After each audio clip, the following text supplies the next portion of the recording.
everybody. Welcome, campers, and welcome, Reset Community. Hello, everyone. Hi, everyone. Hi. Hello. my little chat room full of little giggling girls. Yay! I got my jammies on. It's official. It's Late Night Crafty Club. It's time. Gotta get your jammies. Thank you. I got my little kitty ears on. Got the Late Night Crafty Club. You gotta represent. Hello, everybody. Hi. This is so exciting. Ashley says, I was just watching your first ever Crafty Club. Back in the day when I used to pre-record my shows. Wow, there's already 100 girls in the chat room. That's awesome. Hi, Esther. I haven't seen your little face in such a long time. Hello. Eva says she's got her Christmas PJs on. I know some of you guys are in a climate that's not very PJ friendly. Like you're practically naked right now. Like tank tops and chonies because it's so hot where you are. That's okay. We're on a don't ask, don't tell basis with what we got on, right? I'm the only one that's gotta look good. Just kidding. Hi, Esther. Mwah, mwah, mwah. See your little face. Okay. See, yep. Betsy says the same thing. She's got shorts and a top on. So yeah. So some of you guys are like, it's too hot to to wear proper jammies. It's okay. So, and Joanne says, I never got out of my jammies today. So there you go. Some of us have been in jammies all day. Okay. Hi, friends. Hello. I'm so happy to see all your little faces. Welcome, everybody. We have campers. We have community members all together. Yay. I love that. Yes, Diana, I'm sure she's at work, so I'm thinking her coworkers are glad she's not wearing jammies. Okay, Kelly says that she's listening as she runs. You're exercising? All right, you can still be part of the club, Kelly. I'm just kidding. Some of you girls are actually healthy girls. I respect that. I respect the game. Okay, so tonight we are getting our Crafty on because we have a Crafty Club playbook, otherwise known as a smash book, that we have to fill. We have to get this nice and fluffy. So I really am encouraging you guys to make the most of our time together and get some pages done. I was actually going to see, like, I don't know what speed crafting would look like to you. I was trying to think to myself, like, what would speed crafting look like to me if I was going to try and do like as many pages as I could, like really fast. So I'm not sure if I know. I think it has something to do with like having a kind of like a recipe. Like I talked about that last night at 30-minute Thursday in camp, just about how in general, like having a plan, having some kind of like, we've got all these great little art journaling pages, and they're really, really simple. So what's a really simple way of like doing quick work? So sometimes it's like big pieces of like big embellishments, they cover a lot of real estate. Or maybe it's that you've kind of created a kind of plan for yourself. Like scrapbookers refer to what they call sketches. And it's a way of having like a kind of like a recipe, like this piece goes here, a photo goes here, a word strip goes here. And they kind of repeat that little recipe over and over. When they feel stuck, they have something easy they can jump to. So I was kind of processing that and thinking about like, I want to come up with some craft recipes for my smash book to make working in it much quicker. One of the things that I personally like to do, it has to do with the pocket pages. Pocket fever is actually a very good thing to have because pockets create bulk. They fluff up your book pretty fast and they're super fun.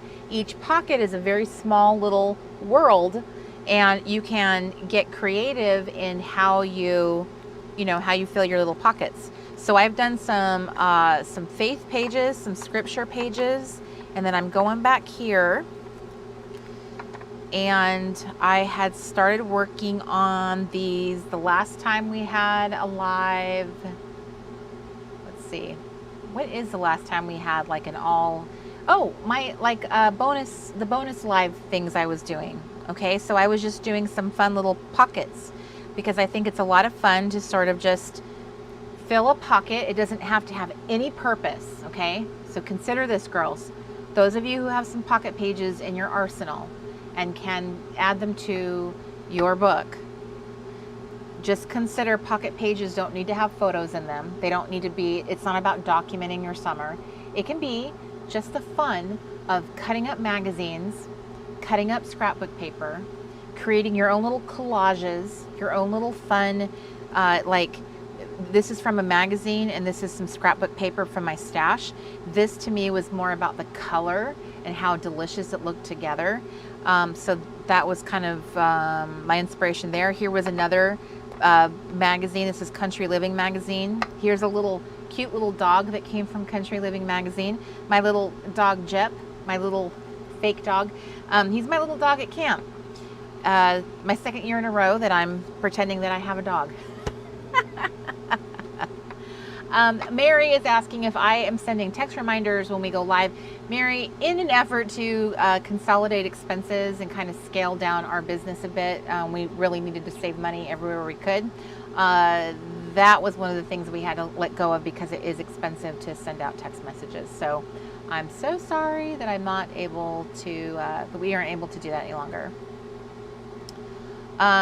So your Crafty Club playbook is like a little playground. Consider it like an opportunity to like smash interesting things in.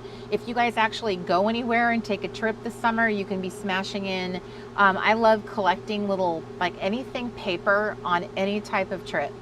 It could be receipts, tickets, napkins. If like a restaurant has like a little, say like a little bag and like your cookie comes in a bag, I'll ask for an extra bag. Always. If I got a burger and they give me this cool wrapper around it, okay, this is back in the old days before when I was eating that kind of stuff, but that's what I would say. Can I have another one? Can I have a plain one? Can I have an extra wrapper? Can I have an extra anything? Anything they give me, can I have an extra?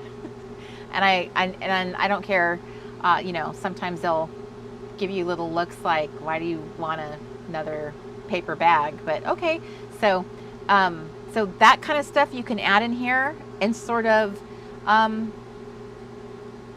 it kind of helps bulk it up. It kind of helps tell a little story, you know, like you actually did something super fun. And hunting down photos in magazines on the interwebs is also fun to kind of tell a little story.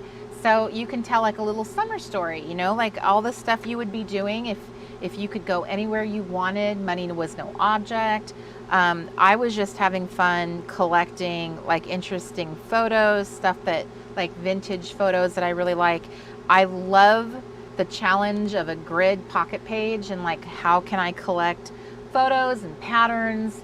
This is mostly the only photo in here are my photos. I have these that I took. I don't even think they're from this year. I think these are photos I took from last year actually, and I just happened to print them. I printed them from Harmony Retreat. That's what they're from. And I cut them up and I added them here.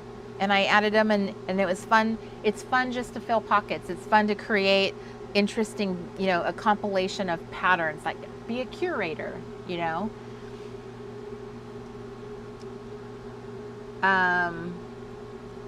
So thank you. I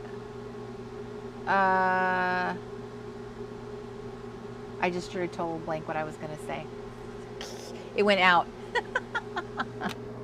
It went out of my head. Okay, so what I was doing before we started the show is I started going through all of my little images and stuff that I've been collecting for a while. I have my honeys here. I have some stuff that I thought would be fun. I grabbed some photos off of the Pinterest board in camp, so I could kind of tell a little camp story. One of the things I wanted to show you, as I've talked about this before in different live events and stuff, So I rounded up some pictures, and you know how when you lay out pictures on photo, like on a page, photo paper, regular paper, you end up with some white space all around. I decided that would be a good place to put my own custom little word strips. So I made some custom word strips to go with the photos that I picked. That way I could continue to tell a fun little story. I thought that was a fun way of using up some space. I have a little, I grabbed some vintage, like a poster image from the Parent Trap, and one about, I guess it's a book that there was a Parent Trap book. I didn't know this. So, and I grabbed a couple of little expressions from the movie so I could do a layout. One of my favorite lines in the movie The Parent Trap is, "The nerve of her having your face." Those of you who just watched that movie, you know what I'm talking about. So, anyway, as we collect images, as we, I have like magazine stuff here, and I have my little photo crops that I use to trim them down. So one of my point of all of this rambling I'm doing is to guide you into, considering being a pocket princess. Be about the pockets, because pockets are a really fun way to test your creativity. Rather than just, doing pages. Now, if you are like, I absolutely am never going to buy a pocket page, you can recreate the look of a pocket page without actually buying a pocket, and I can show that to you. I'll show that to you right now. Okay, so let's do that. Let's pretend that we want the look of a pocket page, which they often come like in very specific little layouts. So in this case, see, like, I'm really being instructional tonight, you guys. This is like, you're gonna get something out of this besides my normal little chit chat. Okay, so here is a pocket page. So we have a 6x4 here at the bottom, and then 2 3x4 side by side. So we're gonna recreate the way that looks, and just for fun, we're gonna recreate it on some craft paper, just so it's more interesting. Okay, so I'm going to remove, let me see, I want to see how big. Okay, so I don't want it to be bigger than an actual pocket page, so I'm going to just use an actual pocket page as my template. And I'm going to carefully cut, because it will be very easy to actually cut the pocket page with my uber sharp gold scissors. Yikes. This is death-defying crafting right here, girls. Okay. So here's my page that is the same size as a pocket page. Okay. So here we go. I got my crafty stuff on. Let me see here. Now that I've talked a big game about how I'm going to help you recreate something, let me see if I actually have images that were meant to be a quadrant. So this one is,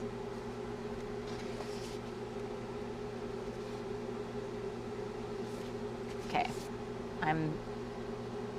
hold please. I'm thinking right now. Okay, so I'm going to grab this image right here. This was meant to go into a little small pocket page. So I'm going to grab this one.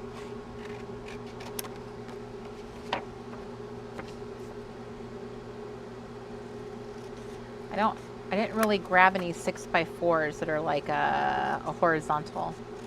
So, but this is what I'm going to do.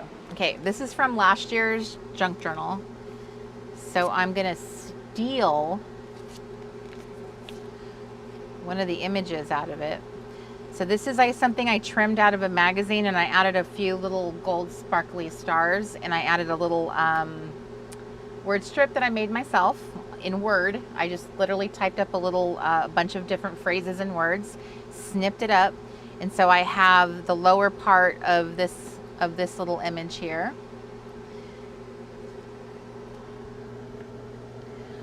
I am going somewhere with this. I'm gonna see. didn't grab a ton of pictures today. Okay, so here's my little box. I've shown you guys this box lots of times.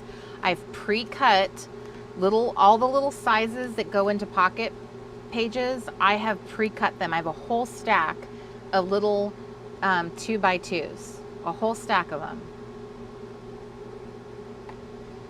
Carla, I'm so glad you are enjoying your gold scissors. These are the most amazing scissors for crafting. If you guys have still not purchased a pair of gold scissors for yourself, I am not sure. As Carla said, I'm not sure what you're waiting for. Okay, so here's a little stack of 3x3s.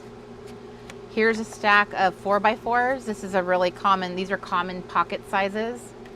And then here's all my 6x4s. So this is like the lower part of the image down here. This is a 6x4 rectangle.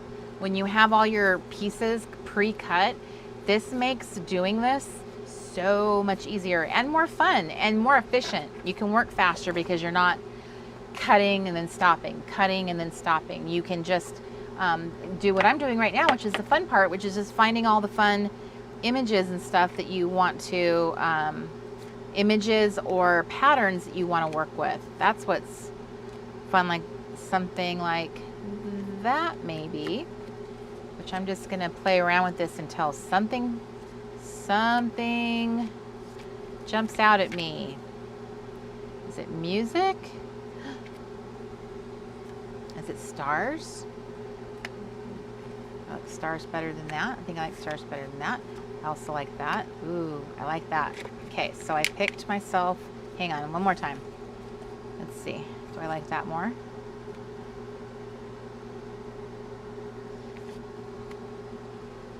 I think I like that more. Okay, so there's my two 3x4s. I feel like I just was dealing some cards. Who's in? And getting all of my little shapes back in the box. Here's another 4x4. Anything I cut up into shape, like sizes, 3x4s, 4x4s, 3x3s, 2x2s, they go in this little box. Photos, or paper. I put it all in here because these are going to be like, these are going to be what I grab and slip into the pocket pages. And Terry, they're the same material. They're that same plastic, but they're a different size. These are designed to showcase photos, not cards per se, but it is the same material. Okay, so I am gonna, I think I'm gonna give myself a nice margin over here because the little holes are going to go here. So I'm going to put the little images to the side. So there's kind of like a little margin right there, and they're going to go here. And so now I'm going to work on what am I going to do to create a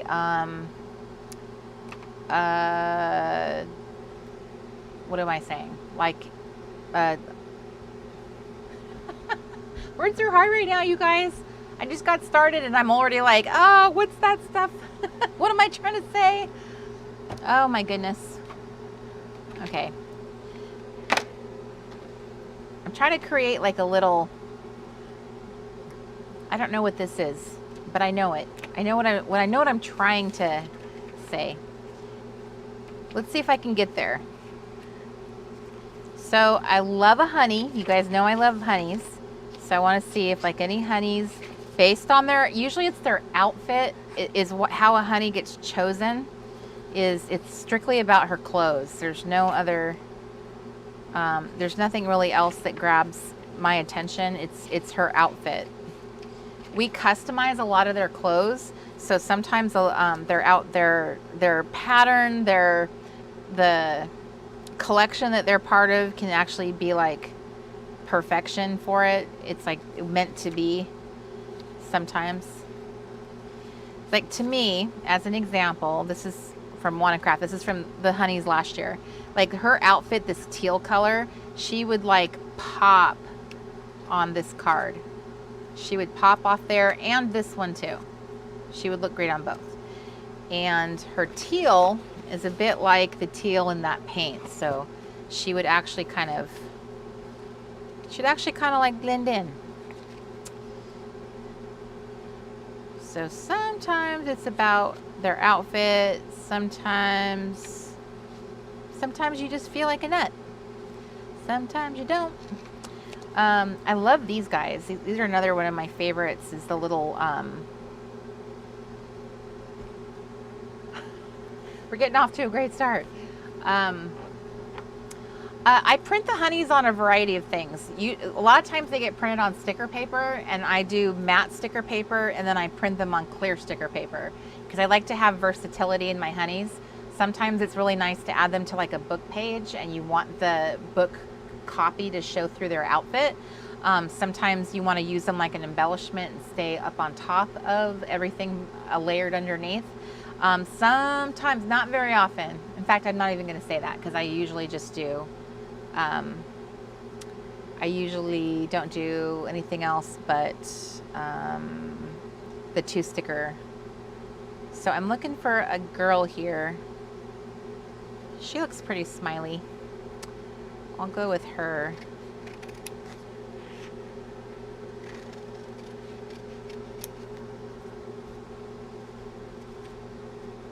Glue stick down.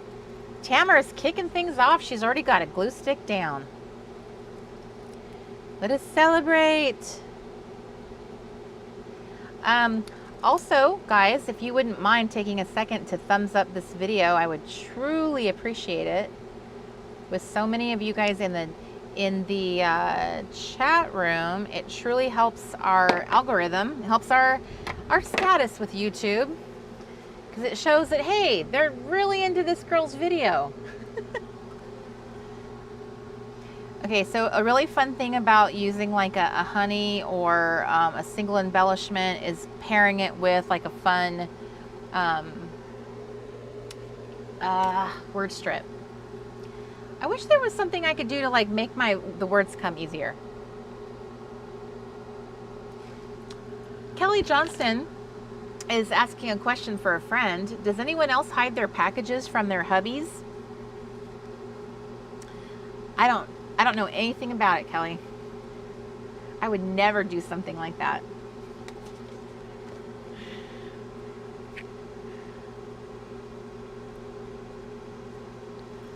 Okay, so I am...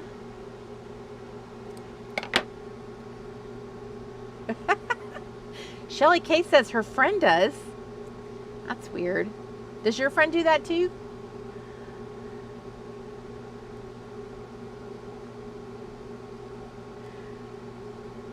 I'm sure it's your friend. That's not something anybody in this community would do. Oh my.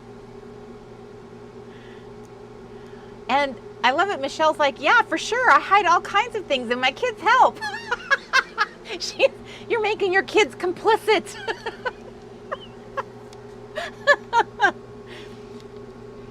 I guess you better hope that he never interrogates your children, because they'll probably rat you out really fast. You got to think about that.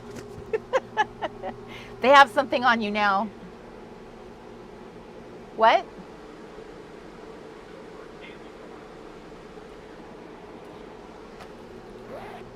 Kathy says, my husband wants to know who Etsy is. And why does he have so much of my money? There was a time when I was a little nervous to meet a husband. There was. I would be a little nervous. I'm looking for my pen.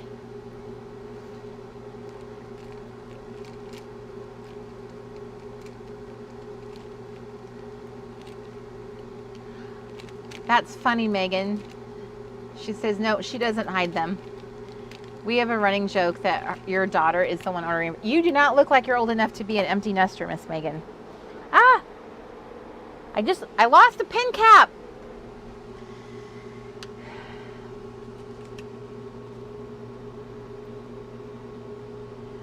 Okay. We're getting off to a really weird start. I'm struggling with words. I lost my pen. I feel discombobulated. Hi, what's up? going to help you with your pen cap. I heard it drop right there. I don't see it. I don't see it either. This is the second time I've lost a pin cap, I believe on camera, like when I was doing a live, and it just disappeared into the netherworld, because that's the same thing that happened to the last one. And the pin it happened to, this is terrible, because don't show everybody my trash. They'll see all my wrappers from my Atkins bars. The one little tiny thing I have left in the world. The small little bit of comfort I have is an Atkins bar. I was young too, Megan. I was 19, almost 20, like almost on the cusp. But I like to say it 19 because that just sounds better. Okay. Well, you're good, baby. I know, right? I'm telling you, it's like a black hole is in our RV because this happened before. This is the second time I've lost a pin cap, and it truly like disappears. Like there's something like a vortex at my feet. And the last time it happened, it's like, this is a good pen. It's one of my Micron pens. And this is also the same thing that happened to the other good pen I had that went the way of all pens that have no caps. May it rest in peace. He's literally down on the floor. This just in. He's on the floor. I don't know. I heard it. You could hear it hit the ground. I believe you. Okay.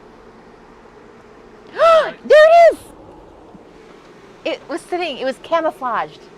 Thank you, sir. I appreciate your willingness to save a pen.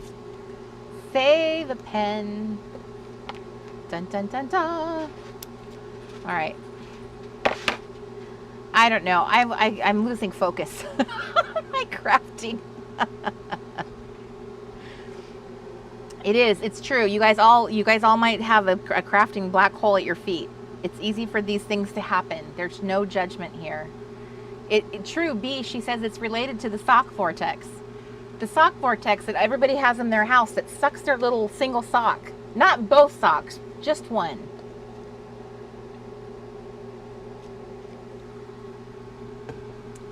Oh, Carrie, you had a baby young too. Well, some of us were out having fun. Some of us had babies.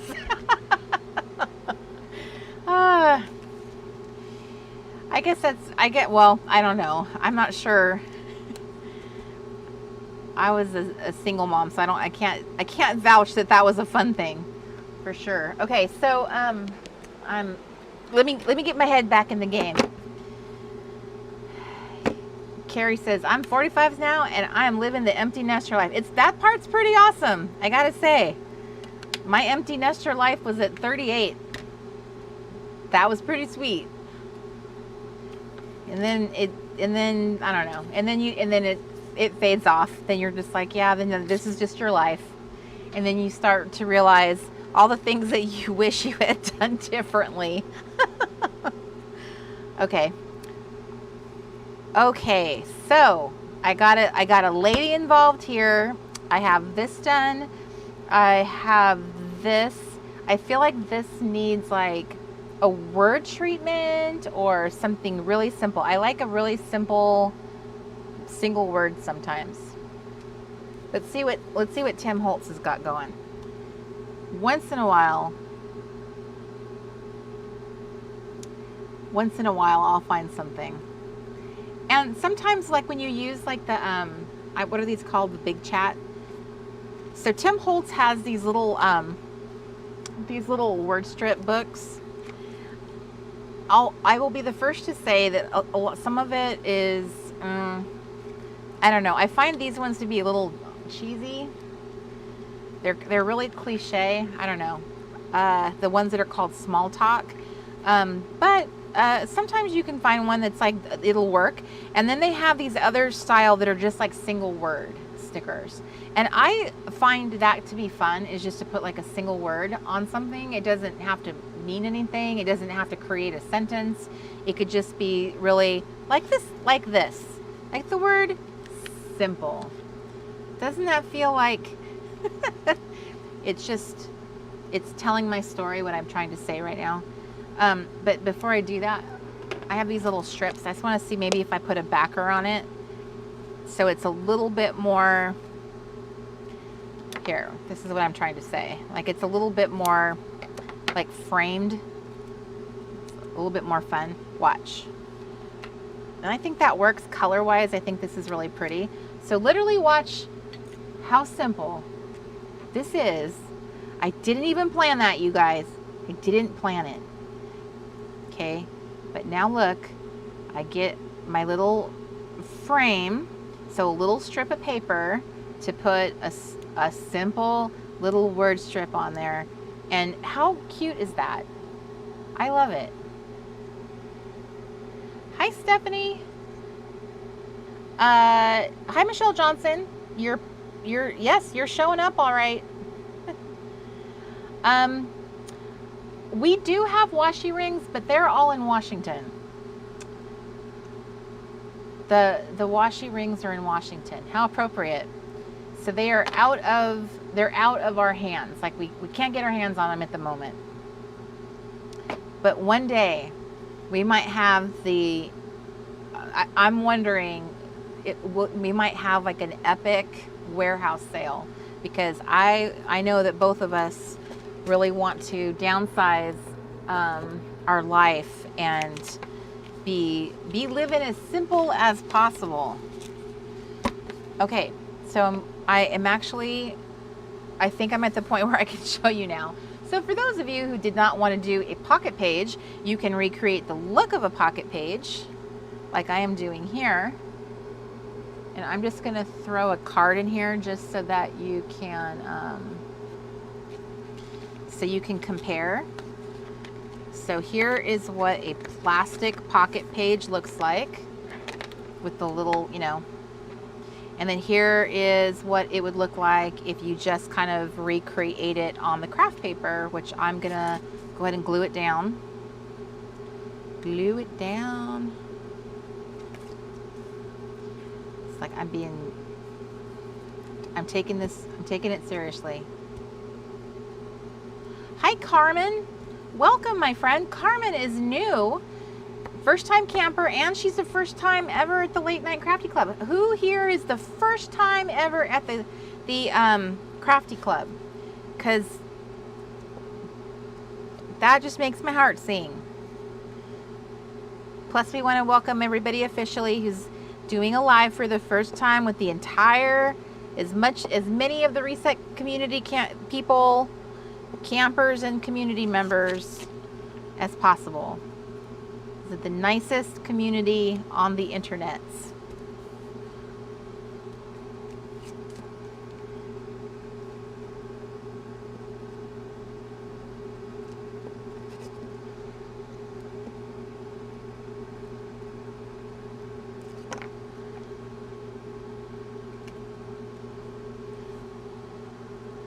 Okay, so here it is laid out, which I'm gonna smush it down flat. So Terry's the first time. Karen says it's the first time. Storm says it's the first time. Dixie says me. Miss Mandy says me. Vox says me. Yay! Look, Deborah Baker, first time here. Awesome. Look at all you guys. Well, welcome, you guys. I'm so happy that you're here. Evelyn says me, first time. Okay, everybody jump on them. Smother them with love. Yay. Well, I'm really happy you guys are here. The Late Night Crafty Club was really the very first live show that we ever did. There's 285 ladies on the live tonight. Welcome to everybody. I'm so glad you're here. I'm trying to get some serious crafting on right now so that you get get your money's worth.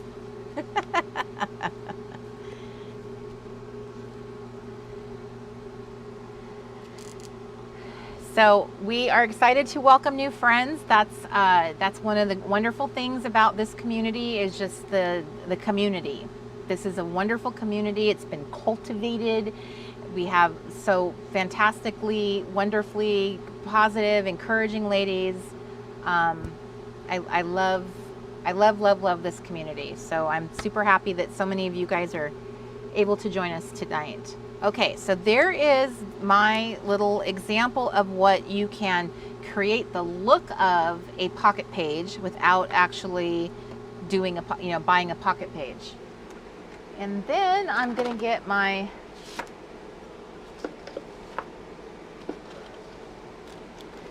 okay.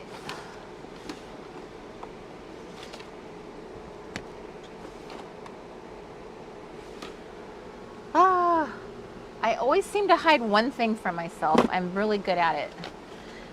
I'm looking for the little template I made, the little cardboard template, and I'm not seeing it anywhere. So I guess I'm just gonna use, nope, that's not it. I'll just use one of these guys. Oh, I can't use one of those guys. That's okay. So to put a hole in here, dear Liza, I need to use a pocket page so I know where to punch. And I'm putting in the little middle hole is where I'm doing it. And I'm using my trusty single hole punch. This is a great punch, well worth the investment. In fact, you don't need a 6-hole punch like a planner punch. That those were very popular for a long time, and I find that this is like really awesome. It's so versatile. You can punch through multiple types of materials, really thick chipboard. You can punch through layers of things.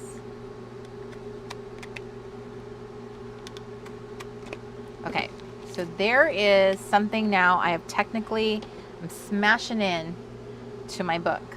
And all it is just some scrapbook paper that I've curated a little vignette. So on the back side of it, because we got 2 sides to do, I thought what I would do is take one of my oversized pictures. I deliberately have some that are on the big side. I'm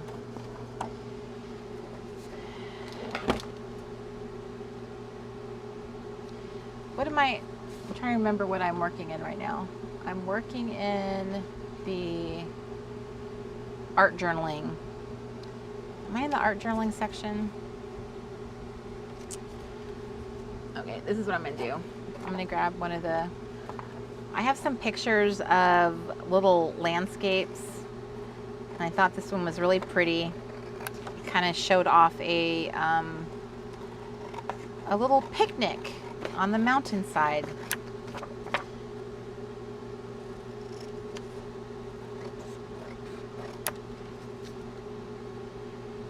From the pretend picnic I had. And it was a very good day. So I'm using my $5 photo paper, which we link on our favorites page. I cannot tell you enough how awesome the $5 photo paper is. If you have an inkjet printer, your prints will come out so gorgeous and crisp. So I am kind of documenting this little trip that I took, and I made a little I made a custom word strip for it. So let me get that out.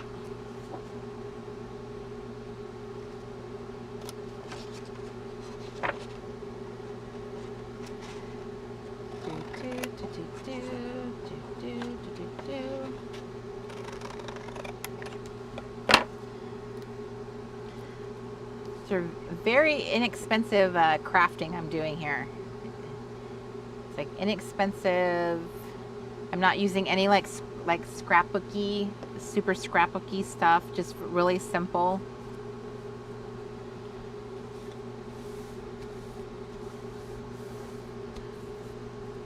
That's funny, Miss Mandy. She says, I bought the pocket pages from Amazon, and when it suggested what other people got who bought the pocket pages, it was all set to Corey's camp stuff.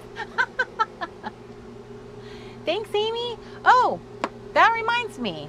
I wanted to show you guys the nail polish I got, because it's like a little tip.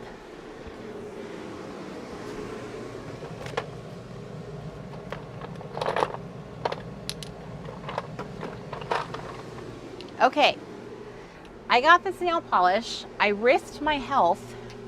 I was wearing a mask, but I got this nail polish and I'm really in love with it. So I've gone back and I've gotten more. This is Sally Hansen. They have this Insta Dry polish. So I miss getting my nails done.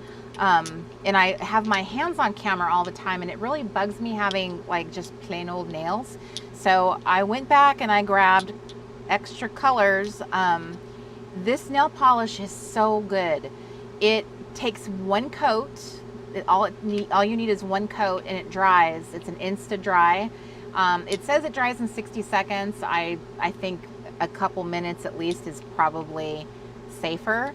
And then I put a coat of CeraVe over the top of it because I really like glossy nails. But I have been super impressed with this. It's not expensive. It's a really great nail polish. And on CVS, it is, if you buy a certain dollar amount of Sally Hansen, you get some reward bucks back. So I just wanted to show you guys. That's the stuff I've been buying. Okay. Hi, Miss Paula Harrington. She was getting caught up from the First Love Club YouTube channel. I missed a tip. Let's see. Oh, and that reminds me. Heidi just said something that reminded me of something. One second here. Today, I took some ledger paper and I put it into my printer. So, like ledger, think of all like office papers, note paper, graph paper, ledger paper. You can buy this online, and I stuck it in my printer and I just printed out. This is a song, the lyrics to a song, but I printed it out, and then I can cut it out and put it into a pocket, or tip it into my Bible. But I just wanted to show you, like in this particular, but you can put song lyrics on it, you can put a poem on it, you can put some journaling on it, and it could be used as another fun little type of material. I love the ledger paper. Okay, so I have completed a page. Excellent. So I'm gonna cram this in here, and then I'm gonna finish this because I was excited to do this little pocket page, and I'm gonna do the Parent Trap in that pocket page. And what else am I doing? This was from a magazine, and I just cut it up with my photo crops, which are somewhere. They were right here a minute ago. I see them. One second. So this is also on my favorites page, the photo crops. These are a really great tool for using to cut up magazine images, and you can cut them down and pop them into the pocket pages. You can do this with paper, scrapbook paper, book copy, use them to, trim out paper and images with.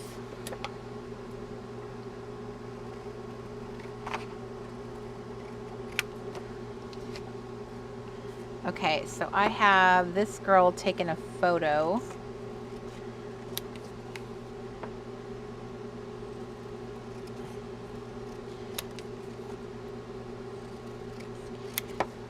And they have these other fun little pocket pages that are smaller.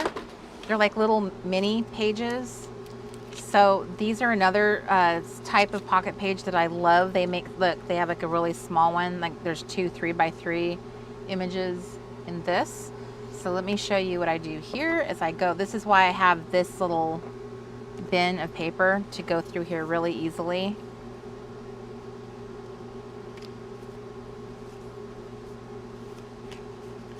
Okay, so she's the kind of girl that has this really great edge to her, so you can like trim her down and then use paper behind her, which is not going to show a whole lot because she's actually kind of a big image. So she's going to fill this 3x3 pocket pretty well. So I have her trimmed out like that so she's more dimensional. And then let me grab my little 3x3 little pocket thing here, because this is going to tell me where I need to cut it so it fits perfectly in a 3x3.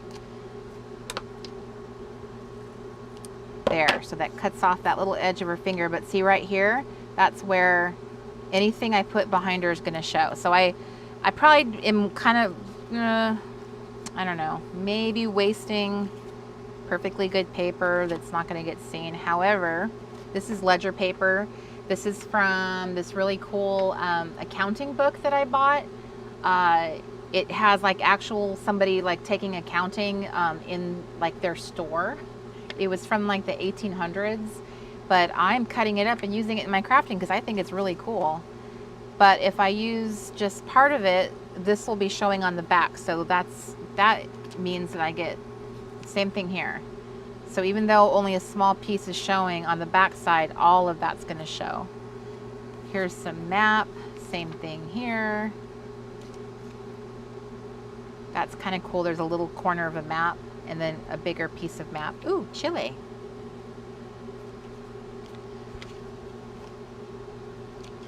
So I'm going to pop her into this little guy.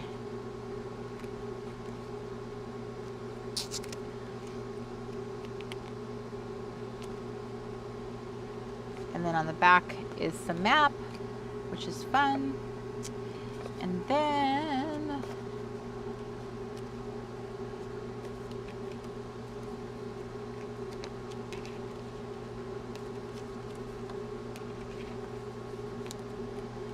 okay, so then this is another situation where I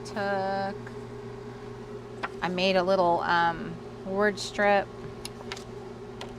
This is pretty cliche, but I did it nonetheless. So I did a little oh snap. So I love a little word strip that can kind of like be off to the side here.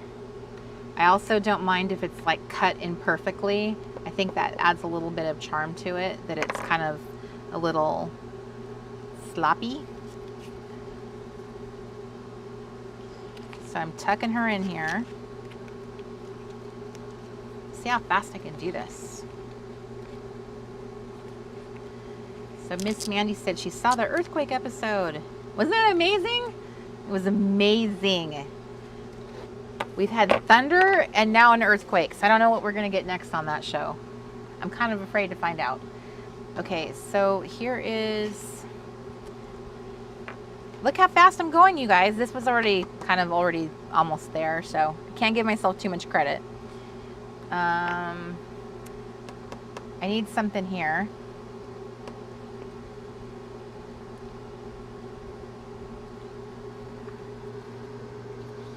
Let me look at my,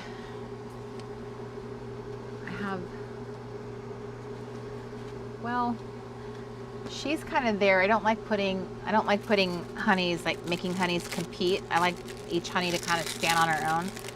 I have these little circles that are all punched out of like old children's books.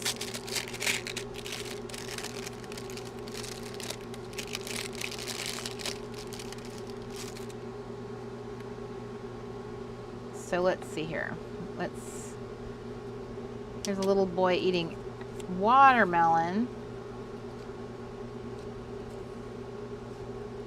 An owl. A little dog with see what's cute about this is that there's a little white horizon behind this little doggy. So if I put it, lined it up right there, that's kind of interesting, isn't it? I think he wins. I think my little dog wins. And it doesn't have anything to do with anything. Like, it's just a cute little dachshund, which I love dachshunds. They're little feisty dogs. I've had quite a few dachshunds in my lifetime. They are feisty. I don't think dachshunds understand how small they are, how short they are. There we go. So, I don't know. I think sometimes it's better just to keep it like super simple, like just have him by himself maybe. I don't know. One of my favorite little punches, and this is also on my favorites page, is this little star. He's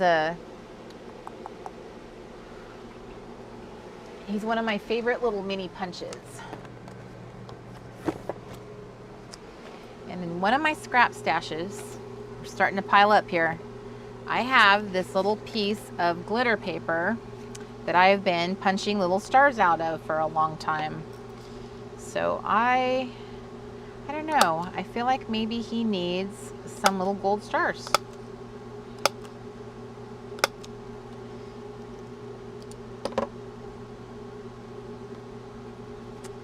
So once more, I'm pulling this out.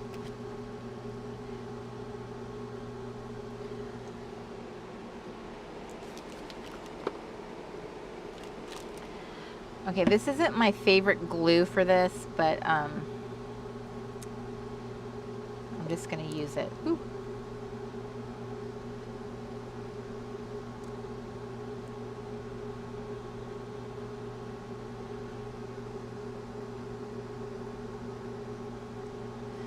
Yeah, I'm looking at your comments in the chat room. You guys are talking about dachshunds. They do rule the house. I don't think I've ever seen a dachshund in a home that doesn't own that home. Like I don't know if it's like owners of dachshunds are just very indulgent dog owners, or how feisty a dachshund is. They just kind of get their way because they're very stubborn dogs. I don't know. That's theory. Our first dachshund's name was Mitzi. And I've had a Mitzi, I've had a Nigel, I've had an Abby, and an Oliver.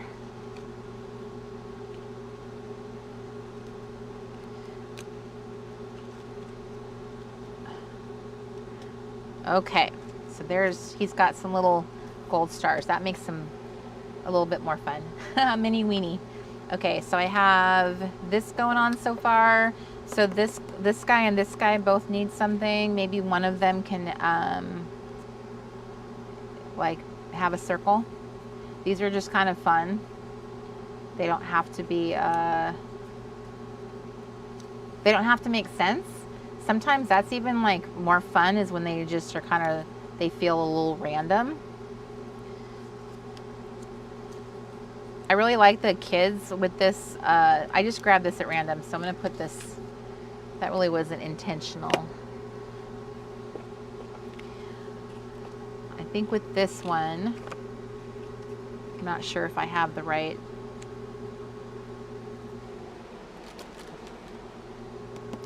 Spot here. There's some ledger paper.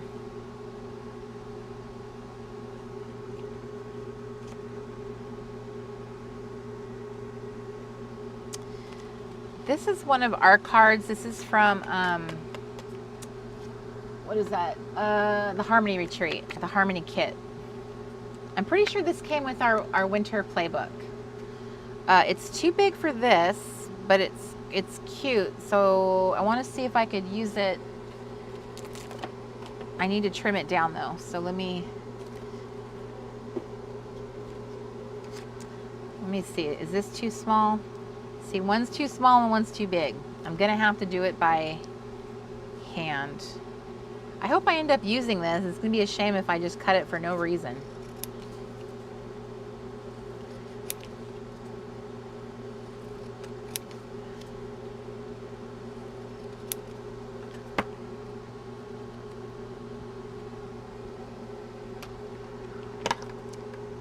perhaps I can change the paper it's on. I think this is not the right paper, but I don't hate the okay. Maybe it needs some black and white. That would make it pop. That's a lot. That's a lot of look. Let me see here. Maybe this is a little bit more subtle. Or is it too subtle? Sometimes it feels like the right answer doesn't come right away.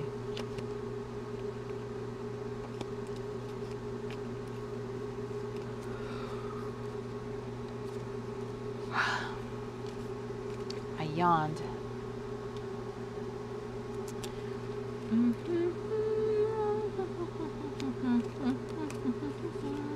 Ooh, the waving wheat, mushrooms so sweet. I don't know. This one's tricky. It tricked me last time too, and I just couldn't. I couldn't find the right piece, and it's like doing it again. It's like all over again. Here we are. All right, that's probably less tricksy. I kind of dig that. So we don't want to throw out little packages like this. This can totally be used in our crafting. I'm going to get this not so cute washi off of it.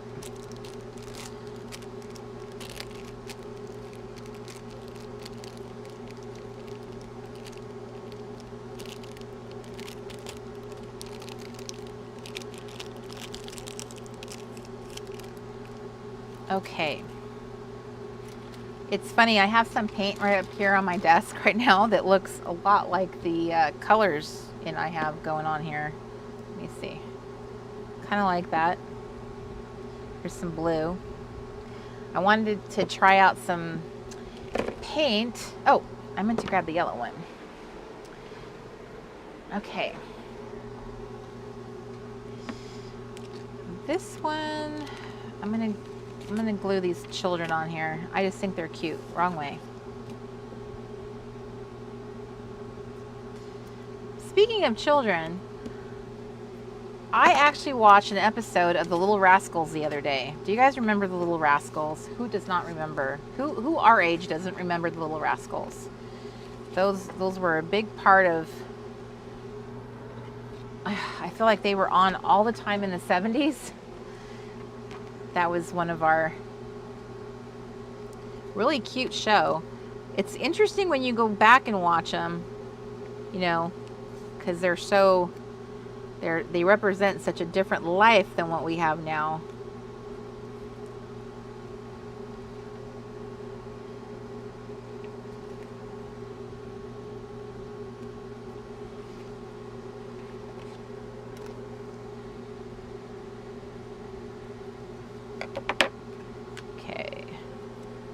So I feel like I need a word strip. So let me see if I have anything in my little word strip arsenal.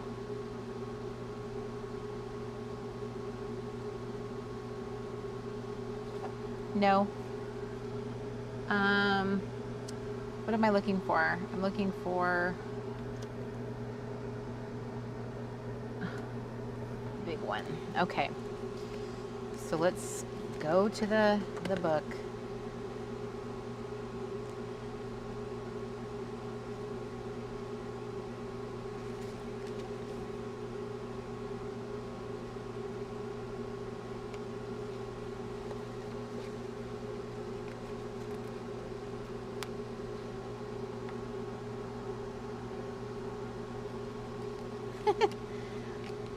I'm just putting a card on it that says okay.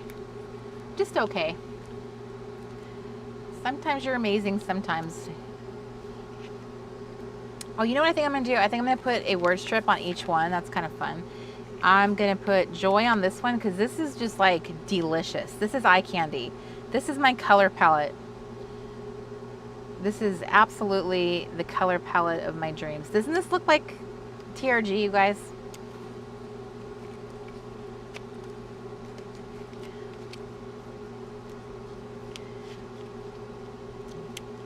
That's definitely the Wannacraft palette, I can tell you that. Okay, so we need one more for this one.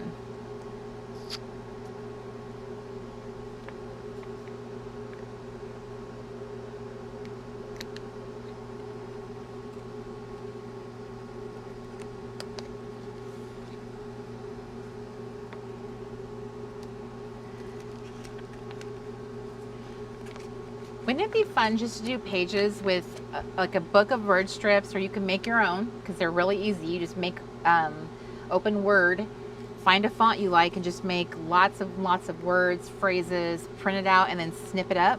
And all you do is just do these really simple little layouts, little pages with a simple word strip sticker and that's it to embellish. I mean, I love this. This is. It's really cute to me. So I have done 1, 2, 3, 4. Not too shabby.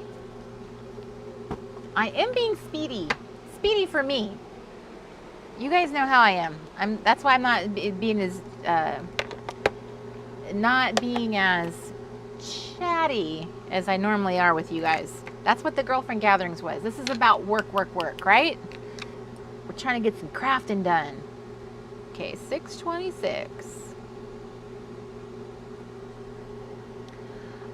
Miss Francis, I see your question in the chat room. You're asking about what does a God wink mean?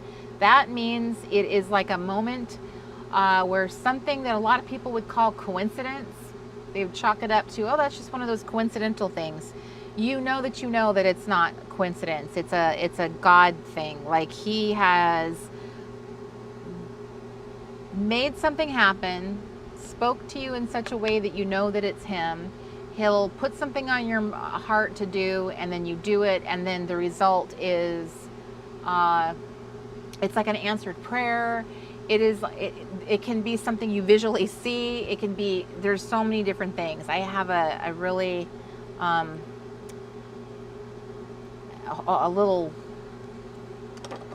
I could do a whole story time video just about those, but they can be spectacular and they can be simple. Okay, so today is June 26th, so I got that one done. I like to put dates on them. As I have learned, it's very easy to forget when you actually did something.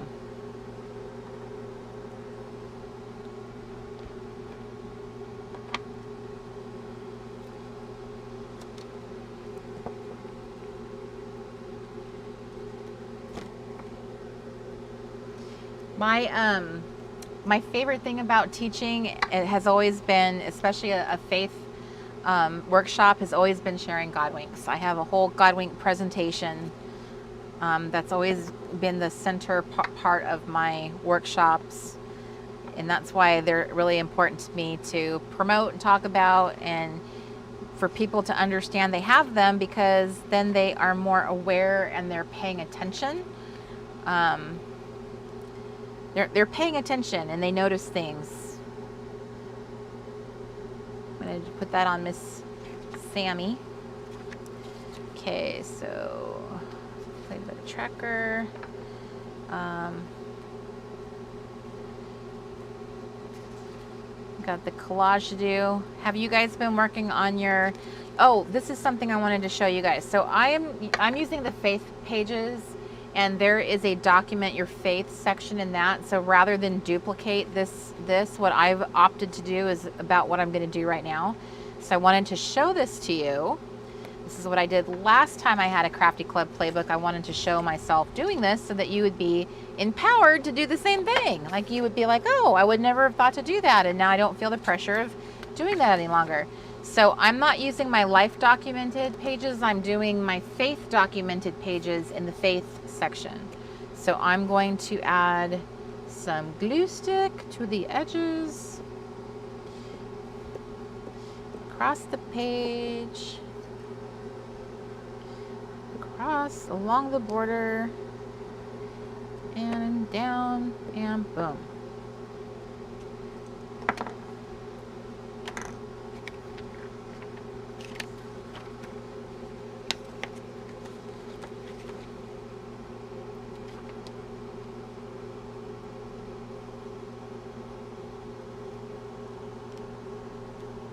Uh-oh, I can feel the glue is drying. It's drying fast. Okay, so, it does not want to. It could be that my paper is just not trimmed properly. That's entirely possible. So I have just gotten rid of the evidence.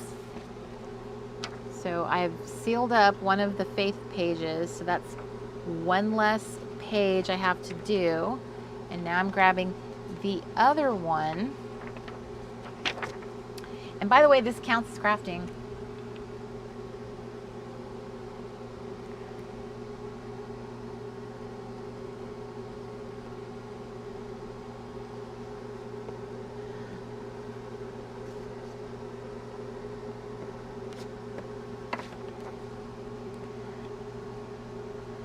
Okay. Dun dun dun dun dun dun dun dun dun dun dun dun dun dun dun dun dun dun. There we go. I'm sealing her up. Look how many pages I just whittled my book down to. And you know what? I'm saying you can do the same thing. If there is a section of your Crafty Club playbook that you don't love, or a layout you don't want to do, you can either remove it out of the book. In this case, I couldn't take these pages out because I want to actually do the gratitude pages. There we go. Now I've just covered everything up. Oh, hi Stacia. I'm glad your sister introduced you to our community. That's wonderful. Okay, so we have, here's my activity pages. Create a collage. How are you guys doing with the, so here's the squares section, which I love this. And I have something easy. Look at me, let me show you. I took my little 1-inch square punch, which is one of the punches I highly, highly recommend to everyone. It's one of my favorite punches. And I made a bunch of 1-inch squares. We provided a page that, let me see here, it's part of the printables with your playbook that provides all the squares you need for this little layout. Let me see if I can find it.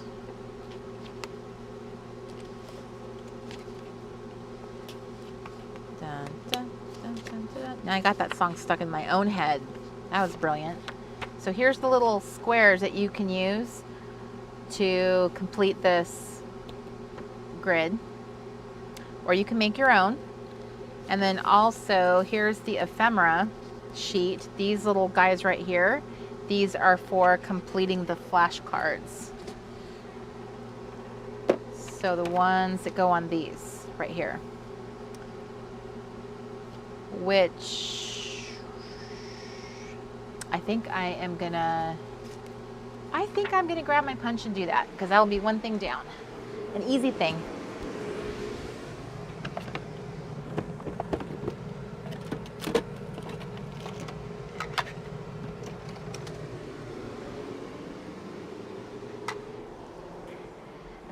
Uh-oh. I see things flying all over when I got up to leave. Okay.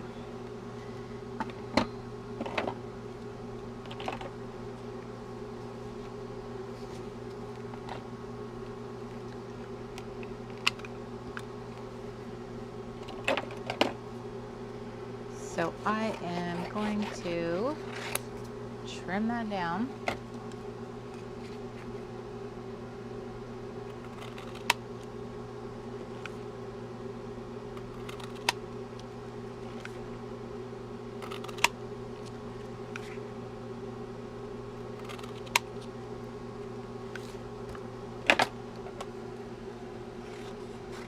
Bum, bum, bum, bum, bum, bum.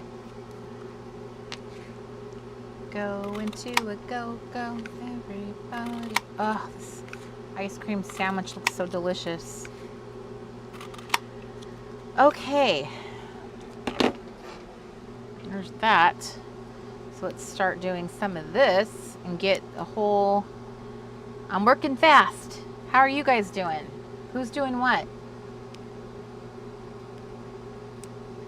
Hi, Allison. Allison's looking for some, this is the 1 1/4 inch. This is the other punch, circle punch, that I highly recommend. I'm all about the 1 inch square and the 1 1/4 inch. This is how you cut, like, punch your badges when you do the camp badges. Try to keep things pretty standard for you guys so you're not running around doing extra things. Okay, so that's probably sweet, color, adventure, summer, love, outdoors, yummy. Did I miss something? Well, there's flowers for that one, and then yummy for this.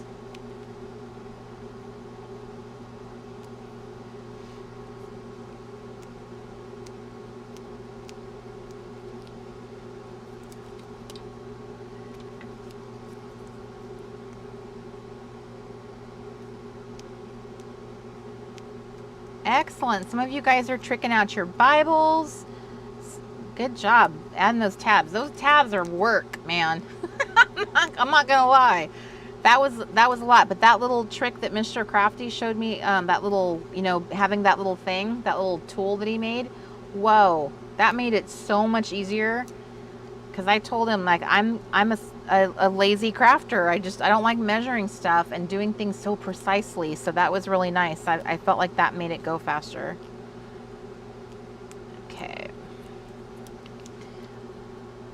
Okay, so then one of these is going to be my flowers, which you are the winner of this contest. And I have now completed one of those. Okay, there's one down, and then I'm getting my little square punch on. These little circles here also work with the little 1 1/4 inch. Now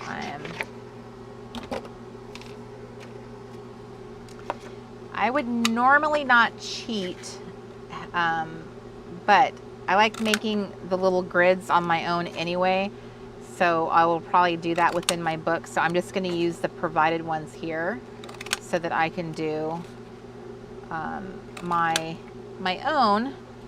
The reason why this grid is in here is because I love making them so much, and I thought that if you experienced the goodness of a grid, that you would want to continue doing them too. Because once you invest in just a simple square punch, you can punch up magazines, scrap paper, scrapbook paper, and have just really cheap embellishments. And I just, it's like my most fun thing has been, in a long time, has been making grids.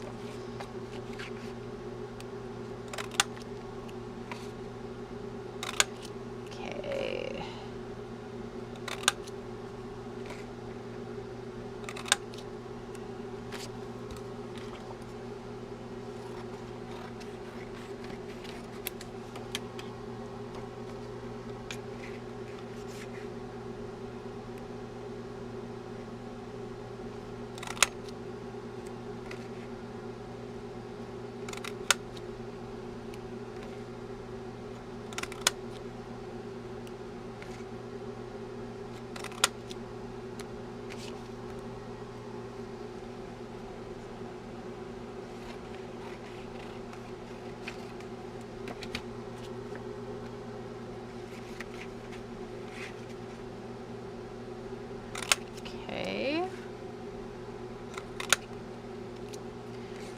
Number 9, the magic number, and the squirrel. Okay, or chipmunk. He's kind of chipmunky.